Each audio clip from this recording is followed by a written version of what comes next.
कृष्ण विचार में आपका स्वागत है दोस्तों। श्री कृष्ण कहते हैं कि इंसान की सोच ही आपकी सबसे बड़ी पहचान है, वरना दुनिया में एक नाम के अनेक इंसान हैं। यदि आप किसी के साथ मित्रता नहीं कर सकते तो किसी के साथ शत्रुता भी नहीं करना चाहिए।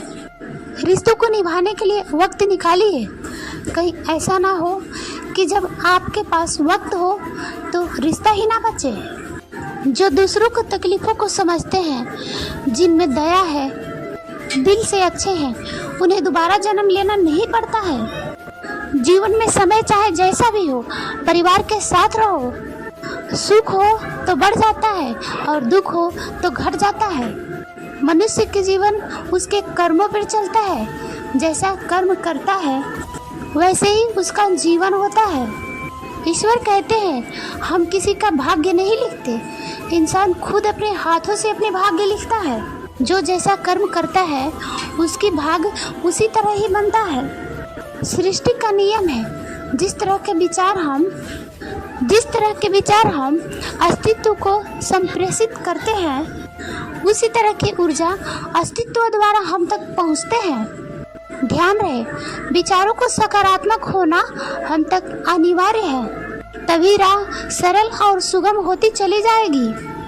कभी किसी और के लिए जीने का प्रयास मत करो। किसी और की दृष्टि में अच्छा बनने का चेष्टा मत करो, क्योंकि हम अकेले आए हैं, अकेले ही जाएंगे। हम जैसा कर्म करेंगे वैसा ही फल पाएंगे।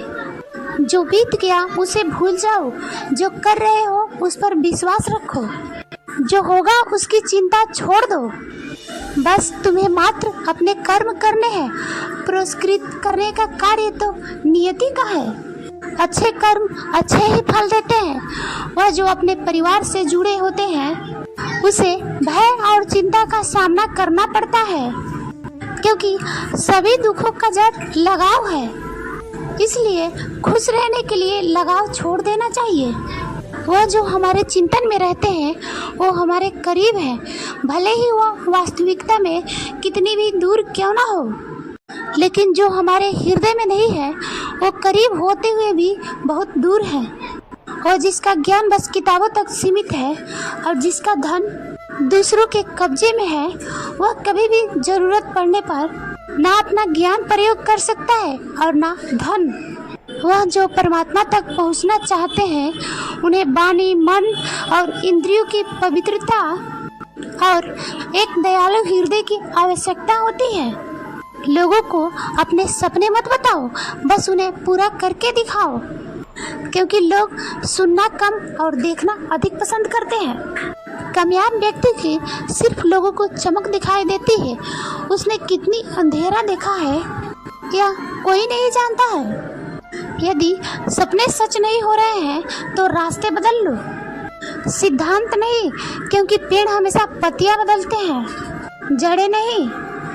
कोहरे से हमें बहुत ही अच्छी सीख मिलती है, क्योंकि जब जीवन में हमें रास्ता दिखाई ना दे तब हमें दूर तक देखने की कोशिश व्यर्थ है, क्योंकि एक एक कदम चलते जाओ, रास्ता खुलता जाएगा।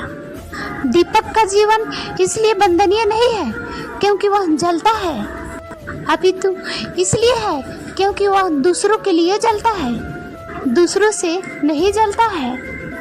कुछ बनना है तो पानी की तरह बनो, जो अपना रास्ता खुद बनाता है।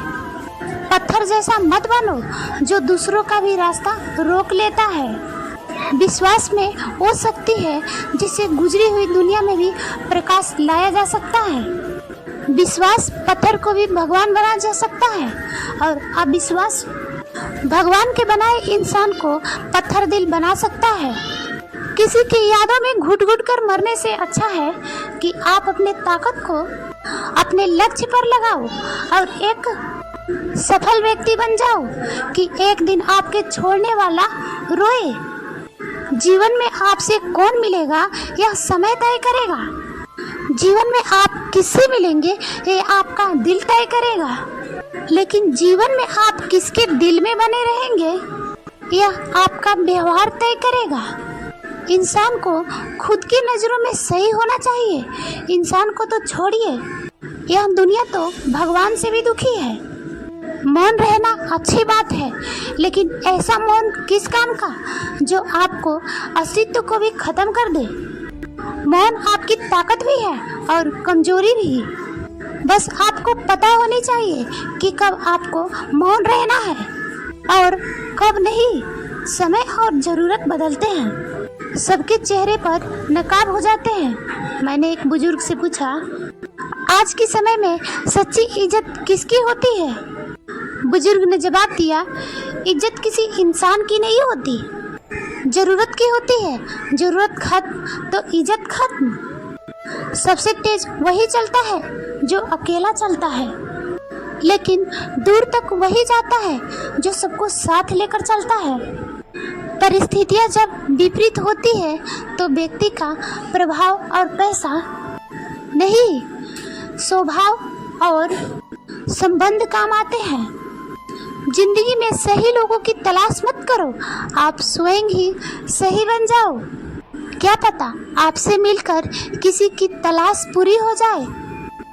जिंदगी में ये जरूरी नहीं कि हर किसी के साथ रिश्ता हो, लेकिन ये जरूरी है कि जिसके साथ रिश्ते हो और रिश्ते संभले रहें। जैसे सूर्य की किरण आते ही अंधेरा अपने आप दूर हो जाता है, वैसे ही ज्ञान की रोशनी होते ही जिंदगी की अज्ञानता दूर हो जाती है। जिस तरह पैसा कमाना मुश्किल है, उसी तरह रिश्ते निभाना भी मुश्किल है। अगर दोनों को कमा लिया हो तो उसे संभाले रखना और भी मुश्किल है। जिंदगी में सच के साथ हमेशा चलते रहिए। यकीन मानिए, वक्त आपके साथ एक दिन चलने लगेगा। आज के समय में अपनी कमजोरियां किसी को पता नहीं चलने देना, क्योंकि लोग कमजोर दीवार को लात मारकर तोड़ने में भी मजा लेते हैं। जिंदगी में सफल होने के लिए रास्ते में खपेरों से नहीं डरना है, रास्ते को धूल को भी गुलाल समझकर गुजरना चाहिए। सच्चाई की राह पर चलने के लिए भले ही अकेले पड़ जाए, लेकिन इतना जरूर याद रखना कि सच्चाई की राह पर चलने वाले के साथ भगवान हमेशा साथ ही रहते हैं। जिंदगी में आपने कितनी कमाई की है, ये आपके दौलत से नहीं, आपकी अंतिम यात्रा में आई भीड़ से पता चलती है। जो चाहो वो मिल जाए, ये इत्तेफाक हो सकता है, लेकिन जो मिले उसे चाहने का नाम ही संतोष है। जो लोग झूठ और बाहरी दुनिया के दिखावे में रहना चाहते हैं, उनके लिए सच को हजम करना बहुत ही कठिन होता है। बात चाहे कितनी भी कड़वी क्यों न हो, लेकिन हमेशा सच को साफ कहो, मुंह पर कहो। जो तुम्हारा होगा वह बात को समझेगा, और जो तुम्हारा था ही नहीं वो तुम्हें छोड़ देगा। आंखों से हमें देखने की शक्ति मिलती है, लेकिन लोगों को देखकर परखने के लिए एक लंबे तजुर्बे की जरूरत होती है। कहते हैं दुआ कभी खाली नहीं जाती और बद्दुआ कभी पीछा नहीं छोड़ती। इसलिए आप जो बोएंगे वही लौटकर आपको मिलेगा। सच बोलने वाले की बातें तीखी और कड़वी लगती है, लेकिन उन लोगों से कभी डरना नहीं चाहिए। एक अच्छा व्यक्ति हमेशा अपने शब्दों और कर्मों से ही जाना जाता है, अन्यथा अच्छी बातें तो पोस्टरों पर भी लिखी होती है। मुसीबत में अगर किसी से मदद मांगो तो सोच समझकर मांगना, क्योंकि मुसीबत थोड़ी देर के लिए होती है और एहसान जिंदगी भर का। एहसान मांगते समय ये जरूर याद रखना कि एहसान का बदला कभी कभी अपने सबसे प्रिय वस्तु खोना पड़ता है। जिंदगी का मजे लेना सीखो, वरना वक्त तो तुम्हारा मजा लेता रहेगा।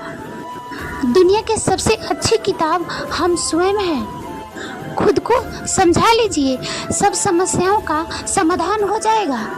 अपने जिंदगी में हमेशा ऐसे लोगों को पसंद करो जिनका दिल चेहरे से भी साफ हो। किसी के आने या जाने से जिंदगी नहीं रुकती, परंतु जीने का अंदाज जरूर बदल जाता है। खुद को इतना कमजोर मत बनाओ कि तुमको किसी की एहसान की जरूरत पड़े। श्री कृष्ण कहते हैं, अंत काल में जो मनुष्य मेरा स्मरण करते हुए देह त्याग करता है, वो मेरे शरण में आता है। इसलिए मनुष्य को चाहिए कि अंतकाल में मेरा स्मरण जरूर करे। एक समय की बात है, एक गांव में एक मूर्तिकार रहता था। वह काफी खूबसूरत मूर्तियां बनाता था। इस काम में वह अच्छा कमा भी लेता था। उसका एक बेटा हुआ। उस बच्चे ने बचपन से ही उसके साथ मूर्तियां बनाने लगा।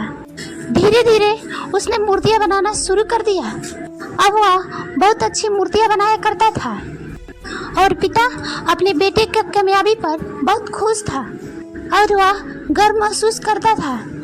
लेकिन जब वह मूर्तियां बनाता था तो हर बार बेटे की मूर्तियां में कोई ना कोई कमियां जरूर निकालता था और कहता था कि बहुत अच्छे किए हो बेटा, लेकिन अगली बार इस कमी को दूर करना। बेटा कोई भी शिकायत नहीं करता था और अपने पिता की सलाह पर अमल करते हुए अपनी मूर्तियों को और बेहतर करता जाता था। ऐसे लगातार सुधार से बेटे की मूर्ति अपने पिता से भी अच्छी बनने लगी और ऐसा समय आ गया कि लोग बेटे की मूर्तियों को अच्छे पैसे देने लगे, जबकि उसके पिता की मूर्तियां पहले वाली कीमत पर ही बिकती रही। पिता अभी भी बेटे की मूर्तियों पर कमियां निकाल देता था, लेकिन बेटे को यह अच्छी नहीं लगती थी कि कोई उसकी मूर्ति पर कमियां निकाले। वह बिना मन के कमियों को स्वीकार करता था, लेकिन फिर भी अपनी मूर्तियों में सुधार कर ही देता था। एक दिन ऐसा भी आया जब बेटे की धैर्य ने जवाब दे दिया।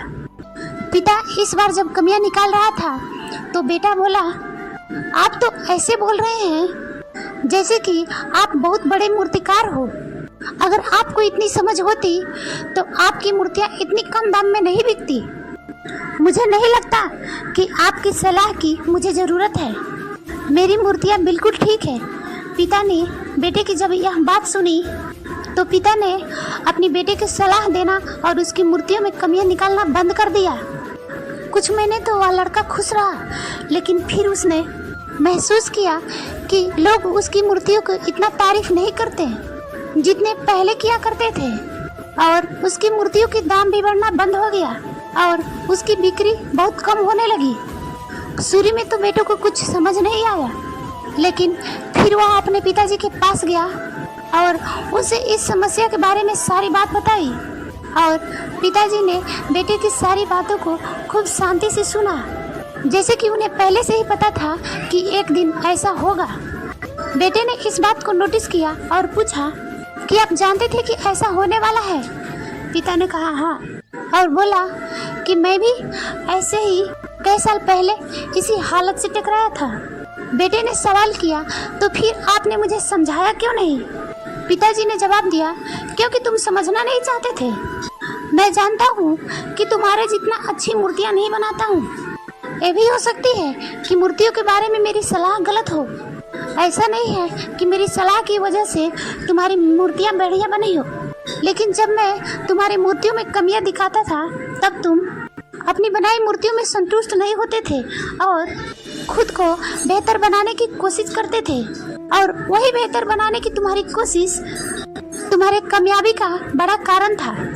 लेकिन जिस दिन तुम अपने काम से संतुष्ट हो गए और तुमने यह मान लिया कि और बेहतर होने की कोई गुंजाइश ही नहीं है, तब तुम्हारी कामयाबी रुक गई। लोग हमेशा तुमसे बेहतर की उम्मीद रखते हैं और यही कारण है कि तुम्हारे मूर्तियों के लिए तुम्हारी तारीफ होती थी। अब यही कारण है कि तुम्हें उसके लिए ज़्यादा पैसे नहीं मिलते हैं। बेटा थोड़ी देर चुप रहा और उसने सवाल किया कि अब मुझे क्या करना चाहिए? पिता ने एक वाक्य में जवाब दिया, असंतुष्ट होना सीख लो।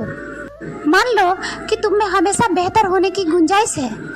यही एक बात हमेशा तुम्हें आगे बढ़ने के लिए प्रेरित करती है, तुम्हें हमेशा बेहतर बनाती रहेगी। इस कहानी से हमें क्या सीख मिलती है कि इस संसार में कोई भी व्यक्ति काम में 100% उत्तम नहीं है। हर इंसान में कुछ ना कुछ कमी जरूर है। हमें उस कमी को अपने अंदर तलाश करनी चाहिए और इसे बेहतर बनाने की कोशिश करनी चाहिए, और इस कमी को तलाश करने के लिए असंतुष्ट होना बहुत जरूरी है। तभी जाकर हम अपने जीवन में आगे बढ़ सकते हैं। दोस्तों इस वीडियो में बस इतना ही। मिलते हैं अगले वीडियो में।